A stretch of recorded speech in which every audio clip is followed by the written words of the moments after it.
বিসমিল্লাহির রহমানির রহিম। আসসালামু আলাইকুম। কেমন আছেন আপনারা সবাই? আলহামদুলিল্লাহ আমিও ভালো আছি। আজকে আপনাদের মাঝে আমি নিয়ে আসছি ডাটা চিংড়ি রেসিপি। তো এখানে ডাটা চিংড়ি তৈরি করতে যা যা লাগবে, এখানে আমি 1 মুঠ ডাটা নিয়ে নিয়েছি। এরকম এগুলোকে এইভাবে কেটে নিয়েছি। এই যে এভাবে কেটে নেওয়া লাগবে। তার সাথে এরকম স্লাইস করে লম্বা 2-3টা আলু আমি দিয়ে দিয়েছি। আর তার সাথে লাগবে চিংড়ি মাছ। যেহেতু চিংড়ি মাছ দিয়ে রান্নাটা করব, এনে কয়েকটা চিংড়ি মাছ আমার নেওয়া আছে। আপনারা যদি ছোটো চিংড়ি দিয়েও করতে পারেন। এখানে তার সাথে লাগবে পেঁয়াজ কুচি, স্বাদ মতো লবণ, হলুদ গুঁড়ো আধা চামচ পরিমাণ। আমি একটু ঝাল ঝাল করে রান্না করব ডাটাটি, সেই জন্য আমি লাল মরিচের গুঁড়ো 1 চামচ ভরে নিয়েছি। আধা চামচ পরিমাণ ধনিয়ার গুঁড়ো, আদা রসুন বাটা পরিমাণ করে নেওয়া আছে সামান্য করে, আর 3টি কাঁচামরিচ। তাহলে চলুন ডাটা চিংড়িটা আপনাদেরকে রান্না করে দেখাই। আমি এখন চুলোর কাছে চলে আসছি। এখন আমি এখানে কিছু পরিমাণ তেল দিয়ে দিব। তেলটা দিয়ে দিলাম। পেঁয়াজ কুচি দিয়ে দিব। এখন পেঁয়াজ বেশি লাল বা ভাজার প্রয়োজন নেই, সামান্য একটু নরম হয়ে আসলে তারপর এর মধ্যে আমরা চিংড়ি মাছগুলো দিয়ে দেব। পেঁয়াজটা দিয়ে দিলাম। বিসমিল্লাহির রহমানির রহিম।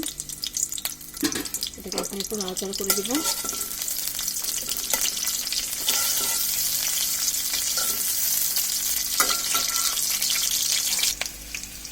এখন চিংড়িগুলো দিয়ে দিব।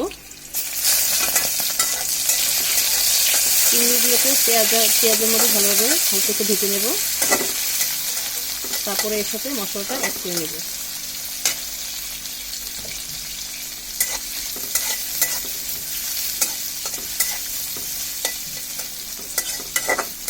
আপনারা যে কোনো মাছ দিয়ে ডাটাটা তৈরি করে নিতে পারেন, রান্না করতে পারেন, সবভাবেই ভালো লাগে। আমার কাছে চিংড়ি মাছ দিয়ে ডাটা তরকারিটা খেতে ভালো লাগে, সেজন্য চিংড়ি মাছ দিয়ে আপনাদেরকে রান্না করে দেখাচ্ছি। এখন এই পর্যায়ে আমাদের যে মশলাগুলো আছে সেগুলো সব দিয়ে দিব। এখন কাঁচামরিচটা আমরা পরে দিব। দিয়ে দিলাম। এখন মশলাটাকে ভালোভাবে কষিয়ে নিতে হবে। সামান্য একটু পানি দিয়ে দিব যেন মশলাটা পুড়ে না যায়।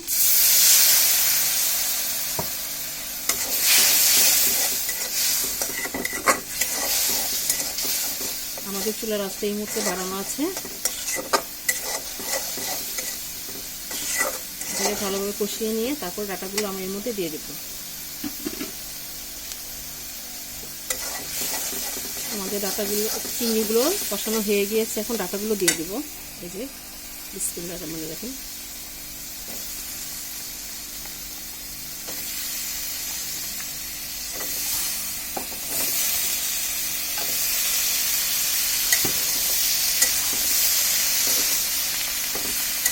ভালোভাবে কষিয়ে নিতে হবে।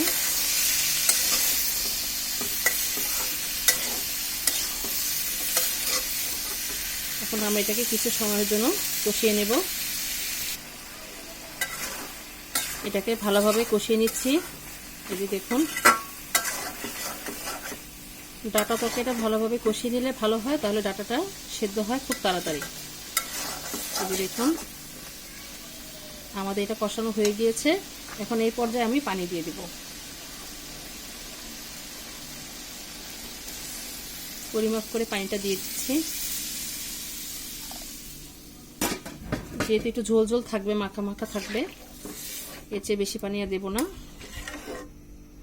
এখন এই পর্যায়ে যে কাঁচামরিচগুলো আছে সেটা দিয়ে দেব। এই যে দিয়ে দিলাম। এখন আমরা এটাকে ঢেকে দেব। ঢেকে তারপরে বলক আসা পর্যন্ত আমরা অপেক্ষা করি। এখন আমি চুলোর কাছে চলে আসলাম। ঢাকনাটি খুলবো। আমাদের তরকারিটি বলক চলে আসছে। এই যে দেখুন। এখন আমি চুলার আঁচটাকে মিডিয়াম করে রাখবো যেন আলু আর ডাটাগুলো সেদ্ধ হয়ে যায় ভালোভাবে। এখন আমরা এটাকে ঢেকে দেব। ঢেকে দিয়ে এখন তাহলে আমরা সেদ্ধ হওয়া পর্যন্ত অপেক্ষা করি। আমরা আবার ফিরে আসলাম। আমি অফ ক্যামেরায় এটাকে একবার নেড়ে দিয়েছিলাম। এই যে দেখুন আমাদের তরকারিটা প্রায় সিদ্ধ হয়ে আসছে। এই যে আমাদের আলুটি দেখি, এই দেখুন ভেঙে যাচ্ছে আলুটি। ডাটাও সিদ্ধ হয়ে গিয়েছে। এই যে দেখুন ডাটাও ভেঙে যাচ্ছে। আমাদের তরকারিটা রেডি। এখন আমরা এটাকে নামিয়ে ফেলবো। তৈরি হয়ে গেল আমাদের মজাদার ডাটা চিংড়ি রেসিপি। মাশাআল্লাহ, আলহামদুলিল্লাহ। দেখুন দেখতে কত ভালো লাগছে এবং খেতেও অসাধারণ মজা। আপনারা এইভাবে রান্না করে দেখবেন, ইনশাল্লাহ আপনাদেরটা আর ভালো হবে। তো আমার এই ডাটা তরকারি রেসিপিটা আপনাদের কাছে কেমন লেগেছে আমাদেরকে অবশ্যই কমেন্টে জানাবেন, আর আমার জন্য দোয়া করবেন আমি যেন আপনাদের মাঝে রেসিপি নিয়ে আসতে পারি। তো আজ এই পর্যন্তই। আপনারা যে যেখানে আছেন ভালো থাকেন, সুস্থ থাকেন। আল্লাহ হাফেজ।